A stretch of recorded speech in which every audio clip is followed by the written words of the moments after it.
This here is the brand new Mavic 3 Pro. And this is roughly 750 grams of fresh barramundi. Now Henry, look, I'm not gonna lie to you, that is probably one of the coolest things that I've seen in my life. But why is it important? And that is where this man comes into the picture. This is Elliot Grafton, a very talented filmmaker who was asked by DJI to create a video for their upcoming release of their drone. It is.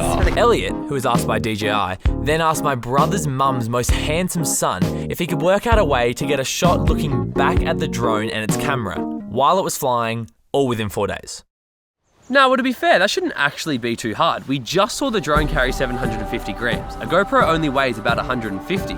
So surely we could just design something to hold one at the front and then balance it with another one at the back and... It's as easy as that. We're done. This is my flight song. Take back my life song. Prove I'm alright song. Okay, so it's not that easy. But why? Good question. I feel like we all inherently understand a seesaw, and it's the exact same principle and issue that we're facing with the drone. So let's do a little bit of role play. Imagine myself a GoPro, and they the front two motors of the drone, and this point here on the seesaw, the pivot point of the drone. Just like the drone can lift a barramundi, and they has absolutely no worries lifting me. However, where things get a little different and start becoming a bit of a problem for us is when we move the mass away from the pivot point. Now you can see how much harder the motors have to work to try and lift me up if I'm here. In fact, they can't even do it, they're bloody useless. However, if we move forwards even just a little bit, it greatly reduces the moment of inertia, and the motors have to do far less work to get you off the ground. So nice to meet ya, my mamacita. We could ride round town in my two-seater. Just like with the seesaw, moving the GoPros or the mass closer towards the pivot point of the drone meant we got it in the air. There it is. Now, granted, there are a few slight issues with this design, how hot the motors get, the lack of maneuverability and stability, but probably most notably, the camera angle. Not quite the beautifully impossible selfie we were hoping for. Okay, so we can't really bring the camera any closer to the pivot point. So therefore, we're gonna have to decrease the weight. So we're gonna need a brand new camera that's still great quality, preferably modular, and much, much lighter than the GoPro. Sorry, can you guys hear that? Is that Josh's music again? I'll be back. Sorry about this. She's nothing like a girl you've ever seen before. Nothing you can compare to your neighborhood. As it turns out, it wasn't Josh, but instead DJI's brand new O3 Air unit. And it's a tiny little camera and also video transmitter that's designed to be used on FPV drones and other RC vehicles. However, it fits our brief perfectly. It's good quality, it's modular, but most importantly, it's lightweight. Weighing in at just under 150 grams. Now, I know what you're thinking. Henry, that's actually only like 8 grams lighter than the GoPro, and you're right, but what we've done, and this is where the modularity comes in very handy. Unlike the GoPro where we had to put another whole GoPro at the back to balance it out, increasing the weight to about 600 grams, we now can just spread this out and use the battery to be the counterweight for the air unit. So perfect, we don't have to add any more weight. Now, on top of that, we can have the air unit sitting closer into the body of the drone while only the camera is hanging out the front, therefore reducing the moment of inertia as well. It's a win-win and it's great, and for this application it is going to be perfect, I think. And just for reference, this is the air unit's moment of inertia compared to the GoPro's. So I conjured in some new parts to connect the camera to the drone and... Yep.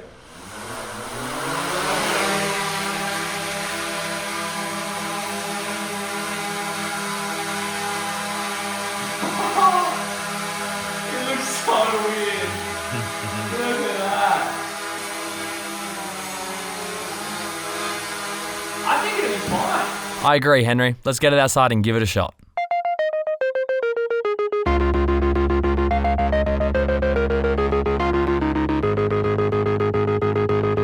Bringing it home? Has to be said, it flies pretty well. You can't actually tell it's on there. It uses battery so quickly though. We have, however, uncovered 2 more issues that need fixing. One is these insane vibrations, which we're gonna have to come back to, and the other is the camera's focal plane. Now, I was hoping if I just took the housing off this air unit, I was gonna find a little lens underneath there that I could give a twist to change the distance that lens was from the sensor and effectively change the focal plane, but I was not so lucky. Are you kidding? Did a screw just fall out? Did you guys just see that? Frick, that's going into the carpet. So what are we gonna do? well. This here is my dad, Des, and like this air unit, Dad is also farsighted. Now Dad, can you show everyone how you fix this problem? That is easy, Henry. I put these on, and then I can see. There you go. You've always worn your flaws upon your sleeve, and I have always buried them deep beneath the ground. With Dad's glasses in my possession, I tried them out in front of the air unit to see if it fixed our focus problem. Whoa. That is so much better. We shouldn't actually come as much of a surprise because there are already filters that are quite commonplace in photography today that do the exact same thing. However, they're heavy and expensive, so Dad's glasses are a much better solution. Okay, so we're getting there, but now we need to work out how to attach the glasses to the front of the drone. You have always worn your flaws upon your sleeve, and I have always buried them deep beneath the ground. Dig them out. Let's finish what we started. Dig them out. And this is what I came up with. It's just the two lenses from Dad's glasses cut down and then stacked into this 3D printed housing that clips beautifully onto the front of the air unit. Just for reference, this is without the lens, and this is with.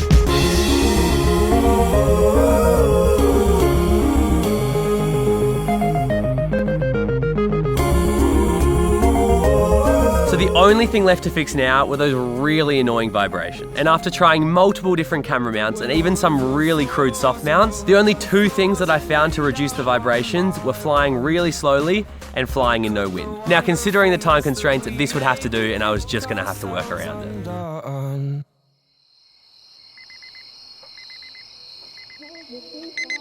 So with 48 hours before the video was due, I got up kind of like just normally when I normally would. I got up at the normal time that I would normally get up. And I set off for the beach, just hoping that everything would come together. Listen to him, but you never trust him. Entertain him, but you never fuck him. You went and got that wax for nothing. Enjoying the attention, but don't need a husband. But maybe someone. It's been too many nights since you had a fun one. And it was good. I mean, we got a few shots that were definitely usable, but it wasn't perfect. Okay, that is like one of the coolest things I've seen in my life. And at this point, I was in far too deep to succumb to anything less than perfect. Now, DJI didn't actually need the video until the next day, meaning that if I could come up with a solution and refilm it within less than 24 hours, I would have a chance of perfecting it. It was clear that the only real issues with these shots were the vibrations, meaning that I was going to need a much more concrete way to try and mitigate them. Well, more than hoping at least. So I'm kind of thinking that I might switch back to a design that I was using to check the weight and balance of the GoPro a while ago, and instead of attaching to the front two arms of the drone, it just clamped around the actual body, and this is gonna move the camera away from the motors, and that's, I'm just hoping that maybe that does something, because if this doesn't work, I really am out of ideas. That girl is poison, poisonous, cyanide, arsenic. Shorty sick, shorty on fire, I'm the arsonist. I might have to jack you, bitch, cause I be on my hollow shit. Styrofoam cup stacking them inside, I put the poison in. Poison, feel like I've been poisoned, I'm still on my... With the new mount all finished up, I went outside to give it a test to see if we'd fixed the vibrations before the morning. However, by the time I got out there, it was already the morning, so it was pointless. So with even less certainty about how this mount would work out, I set off for the beach for the second and final time to at least give it a shot. Because as Beach Henry will tell you, you can't do any more than that. Classic Beach Henry. He is just so predictable. What's the bet next he yawns and then says, all right, let's do it.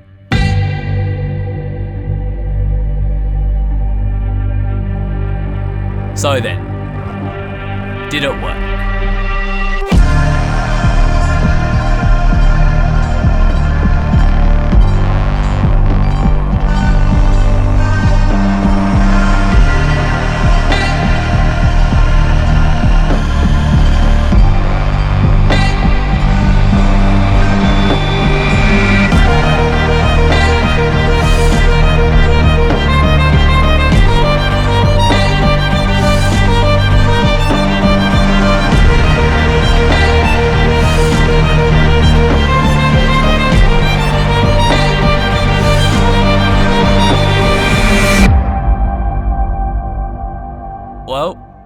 We did it. The drone flew, the shot looks pretty cool, it's super unique, so I'd say that that's an absolute win. But you know what's not a win? The fact that I haven't eaten. So why don't we go into the kitchen and see if dinner's ready. And look at that, just in time, my cooked barramundi has arrived. Guys, that is the end of the video. I want to say for everyone that stayed around and watched, thank you so much. And for this little guy, the drone, it's time to let it free. See you later. Yeah, and also like and subscribe.